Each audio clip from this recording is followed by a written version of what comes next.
आज की इस वीडियो में प्रश्नावली 8.1 के 7वां उदाहरण हल करने जा रहे हैं और पहला, दूसरा, तीसरा, चौथा जो भी उदाहरण है इसके पहले हमारे प्ले लिस्ट पर उपलब्ध है, वहाँ से आप लोग पढ़ सकते हैं। ठीक है, तो यहाँ पर हम इस उदाहरण को हल करने जा रहे हैं।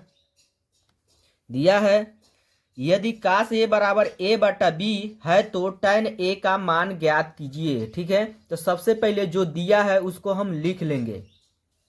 यहाँ पर जो दिया है उसको हम लिख लिए हैं, काश ए बराबर ए बटा बी। तो हम जानते क्या हैं, कॉस थीटा का सूत्र क्या होता है, तो कॉस थीटा का सूत्र होता है आधार बटा कर्ण होता है। ठीक है, क्या होता है हमारा आधार बटा कर्ण। तो यहाँ पे लिखेंगे आधार बटा कर्ण। अब इसमें आधार ए हो जाएगा, कर्ण क्या हो जाएगा बी। क्या नहीं दिया है, तो हमारा लंब नहीं दिया है, तो इसमें हम पाइथागोरस प्रमेय का सूत्र का प्रयोग करेंगे। तो यहाँ पे लिखेंगे ये लंब का सूत्र है, लंब का वर्ग बराबर कर्ण का वर्ग माइनस आधार का वर्ग। ठीक है, आप लोग इस सूत्र को अच्छे से याद कर लीजिए। ठीक है, अब इस सूत्र में मान रखेंगे तो यहाँ पे लंब उतार देंगे, लंब का वर्ग बराबर सामने बराबर उतार देंगे। कर्ण कितना दिया है बी है, तो यहाँ पे हो जाएगा बी।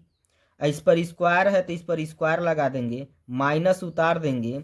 यहाँ पर आधार है तो आधार का दिया है ए, तो ए हो जाएगा। इस पर वर्ग है तो इस पर का लगा देंगे वर्ग। फिर इसको उतारेंगे, लंब का वर्ग बराबर बी का वर्ग करेंगे तो क्या होगा बी स्क्वायर हो जाएगा, माइनस ए का वर्ग करेंगे तो क्या होगा ए स्क्वायर। अब हम जानते क्या है, ये जो हमारा वर्ग इस पर आएगा तो किस में हो जाएगा रूट में। तो यहाँ पे लिखेंगे क्या, लंब बराबर हो जाएगा, लंब बराबर अंडर रू बी स्क्वायर माइनस ए स्क्वायर। ठीक है, लंब हमारा निकल गया। अब हम किसका मान निकालना है, तो tan ए का मान निकालना है। तो यहाँ पर लिखेंगे tan ए बराबर, अब tan ए का सूत्र का प्रयोग करेंगे। tan थीटा का सूत्र होता है लंब बटा आधार। तो यहाँ पर क्या लिखेंगे, लंब बटा आधार, लंब बटा आधार।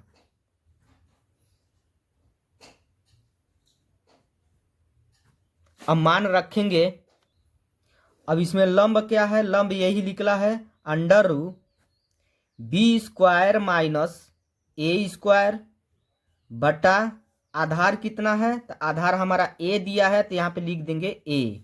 यही का होगा आंसर हो जाएगा। ठीक है, अगला जो